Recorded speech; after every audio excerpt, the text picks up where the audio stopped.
teman-teman semua, perkenalkan nama aku Sekar Harumaywardani dan kali ini kita akan mempelajari materi bersama memperjuangkan keadilan dalam berkewarganegaraan. Nah, di sebab yang pertama, kita akan membahas mengenai materi Kita Menjadi Satu yang di dalamnya akan berisikan tentang keberagaman yang ada di Indonesia. Nah, selanjutnya kita akan membahas warna-warni Indonesia ditinjau dari suku bangsanya. Berdasarkan sensus yang dilakukan oleh Badan Pusat Statistik tahun 2010, di Indonesia ini terdapat 1.340 suku bangsa. Jumlah yang sangat banyak ya. Nah, gambar-gambar di atas adalah gambar dari suku bangsa di Indonesia. Nah, setelah warna-warni yang ditinjau dari suku bangsa, warna-warni yang kedua adalah ditinjau dari sudut pandang agama. Di Indonesia ada 6 agama yang diakui di Indonesia. Yang pertama ada agama Islam, agama Kristen Protestan, Kristen Katolik, Hindu, Buddha, dan Konghucu. Nah, selanjutnya warna-warni Indonesia ditinjau dari bahasa daerahnya. Menurut data sensus penduduk tahun 2010, Badan Pusat Statistik mencatat ada 1.158 bahasa daerah di Indonesia.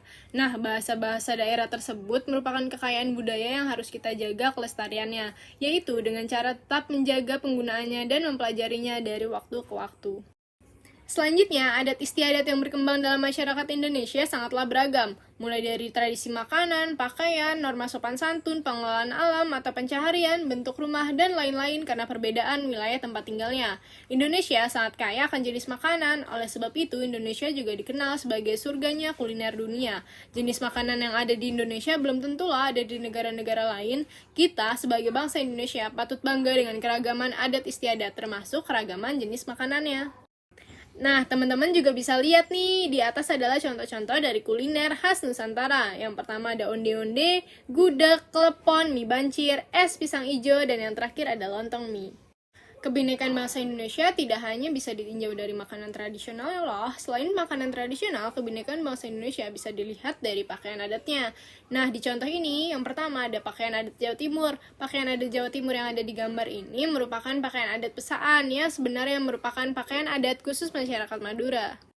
Contoh yang kedua berasal dari pakaian adat Yogyakarta. Nama pakaian adat daerah istimewa Yogyakarta yang biasa dipakai sehari-hari seringkali disebut sebagai baju surjan. Biasanya pakaian adat Yogyakarta untuk kaum laki-laki meliputi baju surjan, kain batik, dan belangkon sebagai penutup kepala. Selanjutnya adalah pakaian adat yang berasal dari Kalimantan Timur, tepatnya dari suku Dayak. Nah, suku Dayak ini mengenakan pakaian yang bernama taal serta sape sapak. Di samping pakaian adat Kalimantan Timur adalah pakaian adat Gorontalo yang berasal dari suku Gorontalo bernama Mukuta serta Biliu. Nah, pakaian adat ini lazimnya hanya dikenakan saat upacara perkawinan. Mukuta ialah pakaian bagi mempelai laki-laki serta Biliu ialah pakaian bagi mempelai perempuan. Selanjutnya adalah pakaian adat dari Bali. Pakaian adat Bali laki-laki terdiri dari berbagai aksesoris, contohnya ikat kepala atau udeng, baju, kampuh atau saput, serta selendang pengikat atau umpal adalah aksesoris yang sering melengkapi baju tradisional Bali. Sedangkan untuk baju adat perempuan sendiri terdiri atas kebaya, kamen, senteng atau selendang, bulung pasang, sanggul, serta bunga yang dipakai sebagai penghias rambut. Aksesoris inilah yang sering melengkapi keindahan baju adat Bali. Di samping pakaian adat Bali, ada pakaian adat dari Provinsi Nusa Tenggara Timur. Pakaian adat yang paling dikenal dari budaya masyarakat Provinsi NTT adalah pakaian adat Sukorote. Baju adat NTT ini cukup terkenal sebab desainnya amat estetis, di mana salah satu keunikannya terletak di desain TI Langga. Contoh pakaian adat yang terakhir adalah pakaian adat yang berasal dari Papua Barat. Nama pakaian adat Papua Barat ialah baju adat Papua Ewer. Baju adat daerah ini murni terbuat dari bahan yang masih sangat alami dan langsung diambil dari alam, yaitu jerami yang dikeringkan. Pada subbab yang kedua, kita akan membahas mengenai materi semua untuk satu yang di dalamnya terdapat topik mengenai integrasi nasional. Pada hakikatnya, integrasi nasional adalah bersatunya suatu bangsa yang menempati wilayah tertentu dalam sebuah negara yang berdaulat. Nah, secara umum, integrasi nasional berpengertian yaitu usaha dan proses mempersatukan perbedaan-perbedaan yang ada pada suatu negara sehingga tercipta suatu keserasian dan keselarasan secara nasional. Nah, integrasi nasional juga memiliki faktor pendorong, diantaranya adalah faktor sejarah yang menimbulkan rasa senasib dan seperjuangan, yang kedua keinginan untuk bersatu di kalangan bangsa Indonesia sebagaimana dinyatakan dalam Sumpah Pemuda pada tahun 1928, yang ketiga ada rasa cinta tanah air di kalangan bangsa Indonesia sebagaimana dibuktikan dengan perjuangan merebut, mendegakkan, dan mengisi kemerdekaan.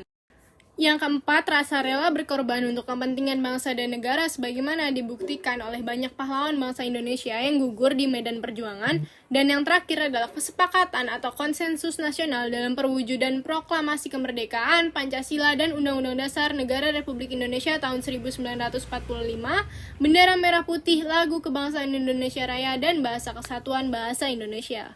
Selanjutnya, ada faktor penghambat integrasi nasional. Yang pertama, masyarakat Indonesia yang berciri bineka dalam hal kesukubangsaan, agama, bahasa daerah, dan wilayah dapat menjadi embrio perpecahan bila tidak adanya kesadaran untuk bersatu. Yang kedua, karena negara Indonesia yang begitu luas, terdiri dari ribuan pulau yang dikelilingi oleh lautan yang luas, hal itu menimbulkan seolah-olah memiliki wilayah yang terpisah antara pulau satu dengan lainnya. Padahal laut itu sebenarnya adalah penghubung antar pulau di Indonesia. Yang ketiga adalah masih besarnya tantangan pembangunan nasional yang masih dirasa adanya ketimpangan serta ketidakmerataan pembangunan dan hasil-hasil pembangunan yang menimbulkan berbagai rasa yang tidak puas di daerah-daerah tertentu. Dan faktor penghambat yang terakhir adalah tantangan yang datang dari luar yang berupa arus globalisasi yang melemahkan sendi-sendi persatuan dan kesatuan bangsa Indonesia melalui berbagai pengaruh yang negatif. Selanjutnya kita akan membahas tentang HAM. HAM menurut Undang-Undang RI Nomor 39 Tahun 1999 adalah seperangkat hak yang melekat pada diri manusia sebagai makhluk Tuhan yang Maha Esa dan merupakan anugerahnya yang wajib dihormati, dijunjung tinggi, dan dilindungi oleh negara, hukum pemerintah, dan setiap orang demi kehormatan serta perlindungan harkat dan martabat manusia. HAM memiliki 4 ciri khusus. Yang pertama hakiki, yaitu ada pada setiap diri manusia. Yang kedua universal, yaitu berlaku untuk semua orang. Yang ketiga permanen atau tidak dapat dicabut, yaitu hak itu tetap ada selama manusia hidup dan tidak dapat dihapuskan oleh siapapun. Yang keempat adalah tidak dapat dibagi, yaitu semua orang berhak mendapatkan haknya, baik itu politik, ekonomi, sosial, maupun budaya. Hak dan kewajiban asasi manusia dalam nilai dasar Pancasila. Yang pertama, contoh dari nilai ketuhanan yang Maha Esa adalah kita tetap memegang teguh toleransi antar umat beragama. Contoh yang kedua, nilai kemanusiaan yang adil dan beradab. Ini berarti setiap manusia berhak mendapatkan kesempatan yang sama di mata hukum. Dan yang ketiga, nilai persatuan Indonesia dibuktikan dengan rasa kecintaan kita terhadap tanah air Indonesia dan terus menjaga persatuan Indonesia. Contoh selanjutnya adalah dari nilai kerakyatan yang dipimpin oleh hikmat kebijaksanaan dalam permusyawaratan perwakilan yang dibuktikan dengan keterlibatan kita dalam pemilihan umum. Yang terakhir adalah nilai keadilan sosial bagi seluruh rakyat Indonesia. Sebagai contohnya, yaitu kita memiliki kesempatan yang sama antar satu sama lain untuk berbicara dan mengutarakan pendapat. Peraturan perundang-undangan yang menjamin HAM diantaranya sebagai berikut. Yang pertama, Undang-Undang Dasar 1945 beserta amandemennya yang tercermin dalam pembukaan UUD pasal 27, 28, 30, 31, 32, 33, dan 34. Yang kedua, Undang-Undang Nomor 9 Tahun 1998 tentang kebebasan menyatakan pendapat. Dan yang ketiga adalah Undang-Undang Nomor 39 Tahun 1999 tentang hak asasi manusia. Nah, apa sih pengertian hak dan kewajiban? Hak adalah sesuatu yang mutlak menjadi milik kita dan penggunaannya tergantung kepada diri kita sendiri. Nah, kewajiban adalah segala sesuatu yang dianggap sebagai suatu keharusan yang wajib hukumnya untuk dilaksanakan sebagai anggota masyarakat, bangsa, dan negara untuk mendapatkan hak yang pantas. Jika terjadi ketidakselarasan antara hak dan kewajiban, maka akan menimbulkan pelanggaran HAM. Pelanggaran HAM ada dua, yaitu pelanggaran HAM berat dan pelanggaran HAM ringan. Pelanggaran HAM berat adalah pelanggaran HAM yang berbahaya dan mengancam nyawa manusia, contohnya kejahatan manusia dan genosida.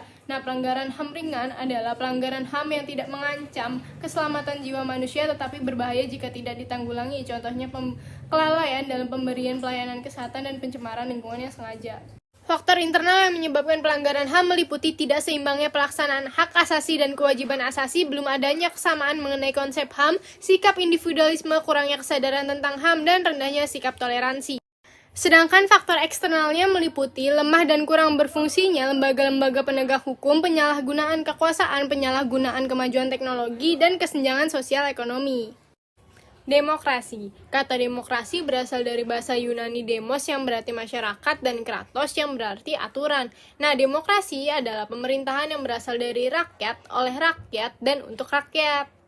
Pada masa pemerintahan revolusi kemerdekaan ini, pelaksanaan demokrasi baru terbatas pada berfungsinya pers yang mendukung revolusi kemerdekaan.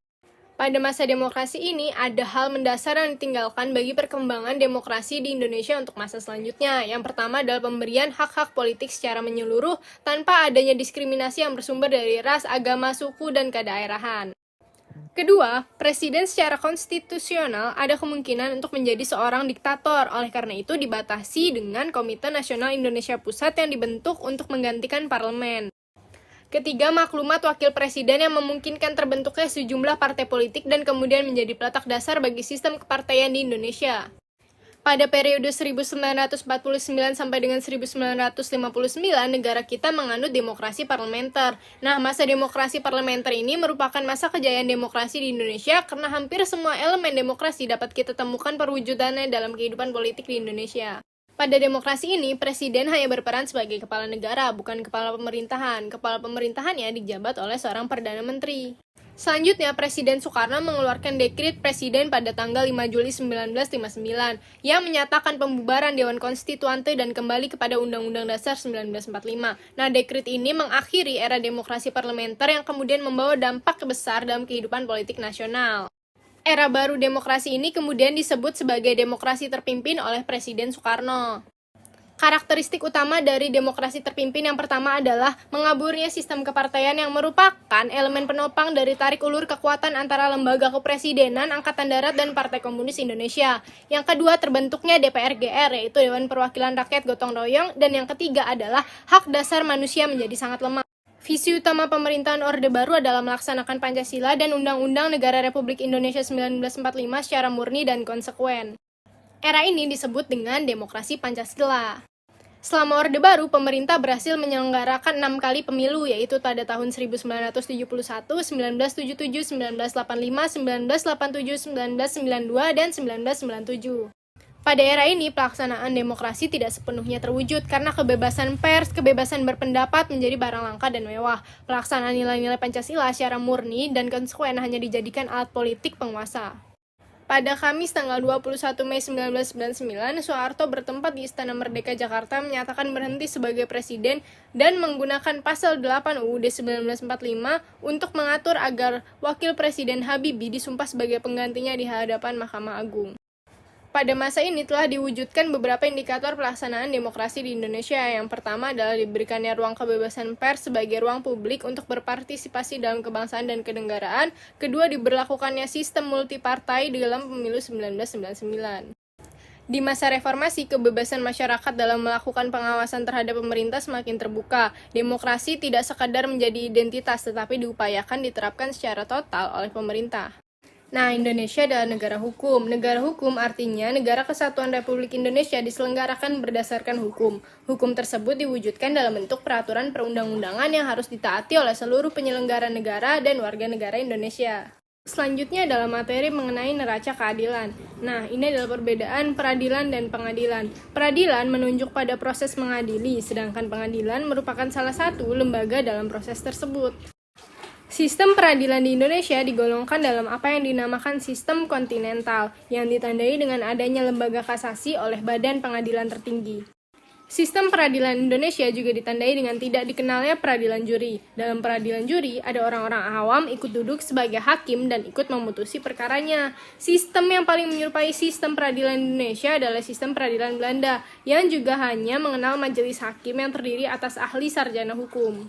Mahkamah Agung dalam peradilan melakukan dua fungsi, yaitu peradilan kasasi dan pengawasan. Maka diartikan bahwa semua putusan badan-badan peradilan di semua lingkungan itu tunduk kepada kasasi dan pengawasan tertinggi oleh Mahkamah Agung. Kekuasaan kehakiman menjelaskan bahwa peradilan umum berwenang memeriksa, mengadili, dan memutus perkara pidana dan perdata sesuai dengan ketentuan peraturan perundang-undangan. Peradilan agama berwenang memeriksa, mengadili, memutus, dan menyelesaikan perkara antara orang-orang yang beragama Islam sesuai dengan ketentuan peraturan perundang-undangan. Peradilan militer berwenang memeriksa, mengadili, dan memutus perkara tindak pidana militer sesuai dengan ketentuan peraturan perundang-undangan. Peradilan tata usaha negara berwenang memeriksa, mengadili, memutus, dan menyelesaikan sengketa tata usaha negara sesuai dengan ketentuan peraturan perundang-undangan. Nah, setelah penjelasan panjang sebelumnya dimulai dari keberagaman bangsa Indonesia, pelanggaran HAM, demokrasi, hingga neraca keadilan ini, kita dapat menyimpulkan bahwa masyarakat Indonesia itu beragam jenisnya. Nah, dari keberagaman itu kita harus mengembangkan sikap toleransi. Dan meskipun manusia Indonesia ini beragam, tetap kedudukannya akan setara di hadapan hukum, begitu pula dengan hak dan kewajibannya. Mereka harus mengedepankan kewajibannya jika ingin mendapatkan hak yang sesuai. Yap, selain itu pembahasan kita ini berhenti pada Indonesia adalah satu kesatuan yang utuh. Oleh sebab itu, kita harus terus menjaga persatuan dan kesatuan Indonesia. Nah, gimana teman-teman? Pelajarannya seru nggak? Sekian dari saya, kurang lebihnya mohon maaf. Wassalamualaikum warahmatullahi wabarakatuh. Dadah!